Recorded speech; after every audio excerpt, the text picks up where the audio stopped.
السلام علیکم ورحمۃ اللہ وبرکاتہ، بسم اللہ والصلاۃ والسلام علی رسول الکریم، اما بعد فاعوذ باللہ من الشیطان الرجیم، بسم اللہ الرحمن الرحیم۔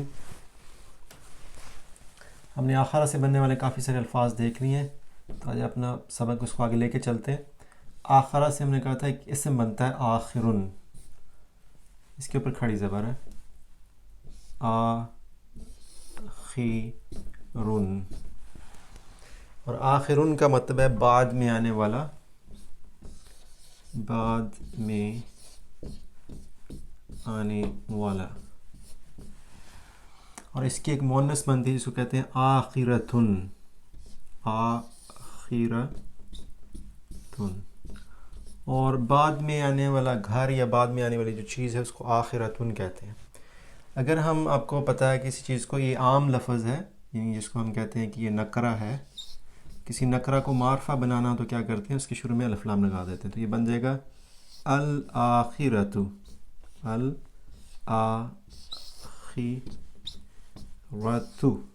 ہوتا یہ کہ جو اس کے اوپر دو پیش ہیں اس میں سے ایک ختم ہو جائے گی تو یہ بن جائے گی الآخرۃ۔ تو اس کا مطلب ہے کہ خاص آنے والا، بعد میں آنے والی چیز، اور وہ کون سی چیز ہے؟ وہ ہے قیامت کا دن، یا قیامت کا دن جو ہے اس کو ہم آخرت کہتے ہیں، یعنی عام لفظوں کے اندر تو قیامت کا جو دن ہے۔ ہم کیا کر رہے ہیں؟ ہم مومنین کی الذین یؤمنون بالغیب ویقیمون الصلاۃ ومما رزقناہم ینفقون والذین یؤمنون بما انزل الیک وما انزل من قبلک وبالآخرۃ ھم یوقنون، تو ہم وہ لوگ جو ایمان لاتے ہیں یا جن کے لیے کتاب اللہ تعالیٰ نے جو قرآن پاک نازل کیا ہے وہ ایک ہدایت کا رستہ ہے اور اس کے اندر کسی قسم کا کوئی شک نہیں، تو وہ کون سے لوگ ہیں جن کا اس طرح کا یقین ہے کہ جو کتاب نازل ہوئی اللہ تعالیٰ نے یہ ان کے لیے ہدایت ہے؟ وہ متقین ہیں، اور متقین کی نشانیاں ہم پڑھ رہے ہیں، اس میں سے کافی ساری نشانیاں پڑھ رہے ہیں، تو اس میں سے ایک نشانی جو ہے وہ آخرت کے اوپر یقین بھی ہے۔ تو یہ جو لفظ ہے بالآخرۃ وہ کیسے بنا تھا؟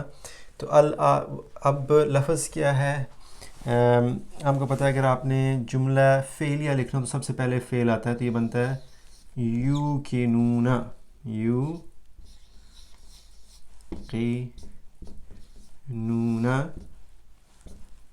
بالآخرۃ۔ اب جیسے یؤمنون کے بعد بی آتا ہے، اسی طرح یوقنون کے بعد بھی بی آتا ہے، تو یہ بنتا ہے یوقنون، یعنی کہنا یہ چاہ رہے ہیں کہ وہ یقین رکھتے ہیں آخرت پر، یا آخرت کے اوپر یقین رکھتے ہیں۔ تو اس کا فقرہ کیسے بنے گا؟ یوقنون وہ یقین رکھتے ہیں، بی اس کے ساتھ حرف جار آئے گا کیونکہ یوقنون کے ساتھ بی آتا ہے، جس طرح یؤمنون کے ساتھ بھی بی آتا ہے۔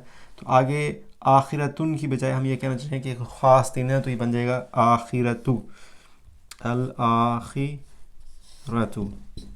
اب بی کیا چاہتا ہے؟ بی یہ چاہتا ہے کہ حرف جار ہے کہ اس کے نیچے زیر آنی چاہیے، تو اس کی وجہ سے یہ بنتا ہے بالآخرۃ۔ تو یؤقنون بالآخرۃ، اگر آپ ترتیب دیکھیں تو یؤمنون بالغیب ویقیمون الصلاۃ، تو یؤمنون بالغیب وہ ایمان لاتے ہیں بالغیب کے اوپر، ویقیمون الصلاۃ اور وہ نماز ادا کرتے ہیں، نماز قائم کرتے ہیں۔ اسی طرح سے ہم نے کہا تھا کہ جو ہونا کیا چاہیے تھا، ینفقون مما رزقناہم، وہ خرچ کرتے ہیں، تو فعلیہ جملے میں فعل پہلے آتا ہے، اس سے متعلق جو باقی چیزیں ہوتی ہیں بعد میں آتی ہیں، لیکن کہاں کسی جگہ پہ اگر تبدیلی آتی ہے تو اس کا مطلب کیا ہوتا ہے کہ وہ تبدیلی کا مقصد وہاں پہ حصر کا مفہوم پیدا کرنا ہوتا ہے، کہ وہی وہ لوگ ہیں جو کہ ان چیزوں کے اوپر یقین رکھتے ہیں۔ تو خیر اس کو ہم زیادہ ڈیٹیل میں بعد میں کریں گے، آج ہم نے جو سیکھا وہ یہ ہے کہ یہ الآخرۃ کیسے بنا ہے۔ تو دوبارہ دیکھ لیں کہ آخرن کی مؤنث ہے آخرتن، اس کو جب آپ نے خاص بنایا تو یہ بن گیا الآخرۃ، اس کے ساتھ جب آپ نے بی لگا دیا تو یہ بن گیا بالآخرۃ، ٹھیک ہے۔ اور بی کیوں لگایا؟ کیونکہ آپ کا یوقنون کے لیے یہ حرف استعمال ہوتا ہے بطور پریپوزیشن، تو یؤمنون کے ساتھ بھی بے استعمال ہوتا ہے، یوقنون کے ساتھ بھی بے استعمال ہوتا ہے، تو یہ ہمارا آج کا سبق ہے۔ اگلے سبق میں انشاءاللہ تعالی ہم دیکھیں گے کہ جو واقعہ سے اوقنو اور یوقنو کیسے بنتا ہے، اور پھر اس سے الفاظ جو ہیں قرآن پاک میں استعمال ہونے والے وہ سارے دیکھیں گے انشاءاللہ۔ جزاکم اللہ خیر، السلام علیکم ورحمۃ اللہ وبرکاتہ۔